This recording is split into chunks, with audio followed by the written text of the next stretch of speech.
Hey everyone, it's Chrono from the Headphone Show. So a few weeks ago, I got to review the Hi-Fi Man VAR, which is still by far the best headphone I've had the chance to listen to.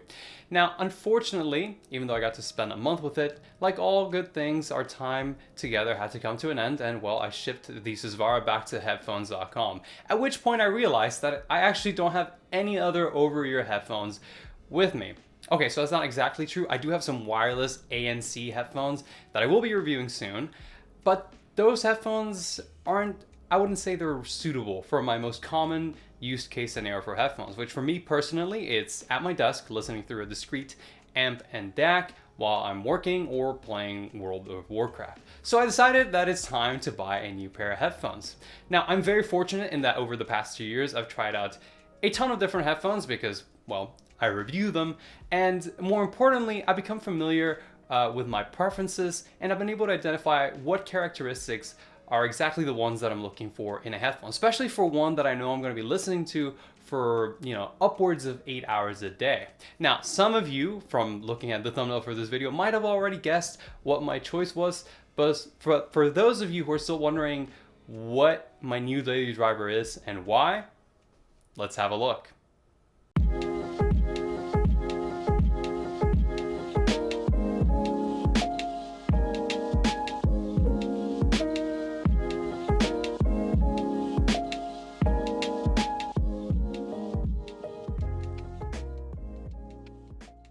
Okay, so this is the Aeon 2 Noir, which retails for $8.99.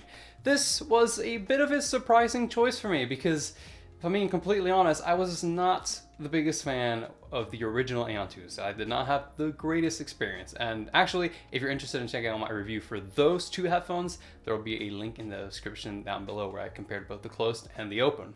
But anyways, in my time with the original Aeon 2s, I still recognize that there were a few elements of those headphones that were really awesome, and I saw that they had potential. And so I would say that the Noir is that potential realized, and I'm quite happy with them as my new daily driver. For me, it starts with the build and design of the headphones, something I've always loved of the Aeon models from Dan Clark Audio. They feature this really compact, collapsible design that makes them quite travel friendly. This is very important for me because, as some of you might have noticed in some of my videos with different backgrounds, I do occasionally travel for extended periods of time, and having a daily driver headphone that I can easily throw into a case and into my backpack is a huge plus. Additionally, there's the headphones comfort, and I have to say that these are some of the most comfortable closed-back headphones I've worn. At 327 grams, these are very lightweight, and I haven't found them to cause me any fatigue from wearing them. They're a little bit on the clampy side, but I find that the pads do a great job at relieving that clamp, and I should also note that the pads are quite spacious and deep, providing ample room for the ears to fit in.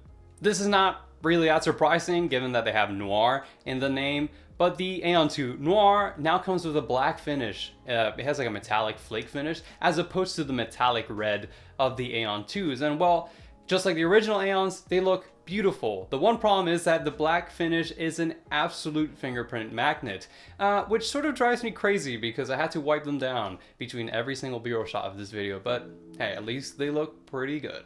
Then there's also the fact that this is a closed back headphone. Like I mentioned earlier, most of my time wearing headphones is spent at my desk, so for me, it's important to have some isolation from things like the sound of typing on my keyboard and the fans ramping up inside my PC. It just allows me to enjoy my music a lot more, and the Aeon 2 Noir does a very good job of blocking those sort of things out. It's also nice to know that these don't leak out much sound, so people I'm chatting with on Discord won't hear my anime music getting picked up by the microphone. But let's talk about sound because ultimately that was for me the most important factor in my decision making. I hadn't tried out the Noir yet, but I had of course to listen to the Aeon 2 closed and knew what kind of performance to expect. It has very good detail retrieval that competes with the likes of the Focal Celeste as well as with the LCD2.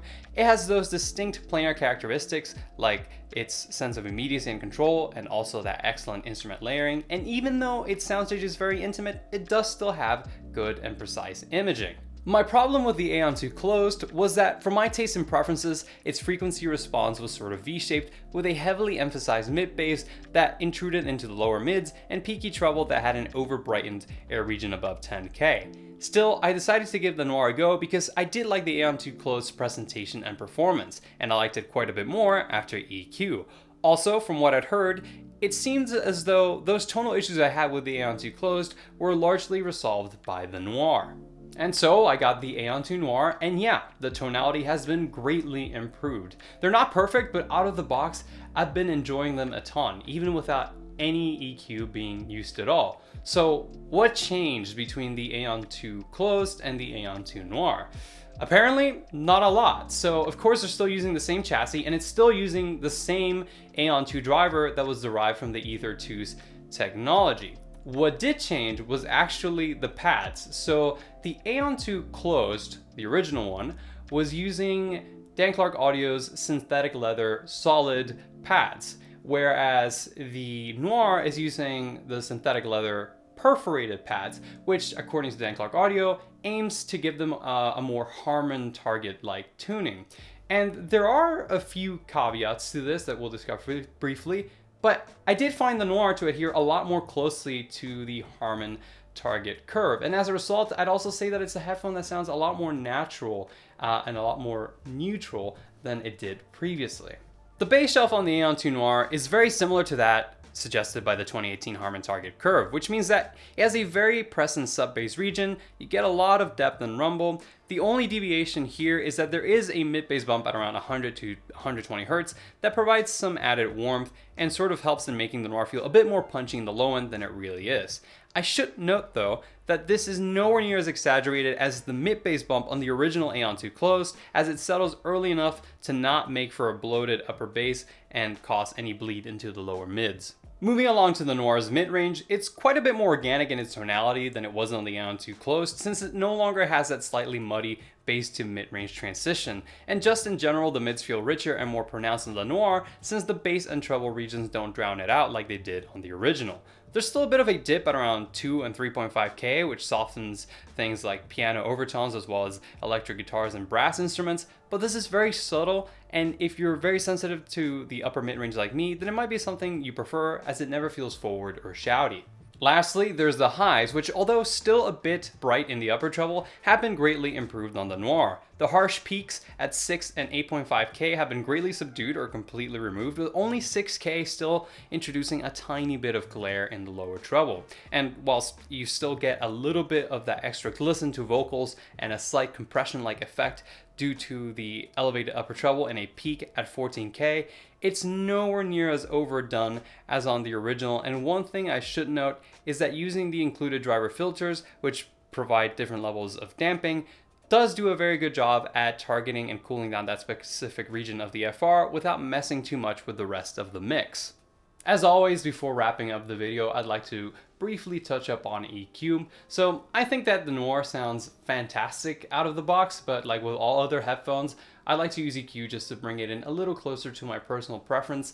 And actually, my EQ for the Noir sounds pretty similar to what the included one-notch black felt filter does. The only difference being that because I'm using EQ to not front dampen the driver, you don't really incur that loss of cleanliness, slight loss of cleanliness that you get in the bass and mids when using the filter. So if you'd like to try out my EQ settings for a Noir, there will be a link in the description down below to a post I've made on the Headphones community forums, and it's just a compilation of all my EQ presets for every single headphone that I've reviewed.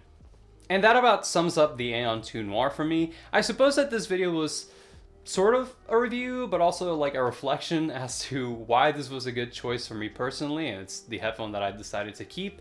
I guess I'll mention that the runner-up was the Focal Celeste, but ultimately I prefer the presentation and tonality of the Aeon 2 Noir, even if it doesn't have, you know, as strong dynamics, nowhere near as strong as Focal's dynamics, definitely.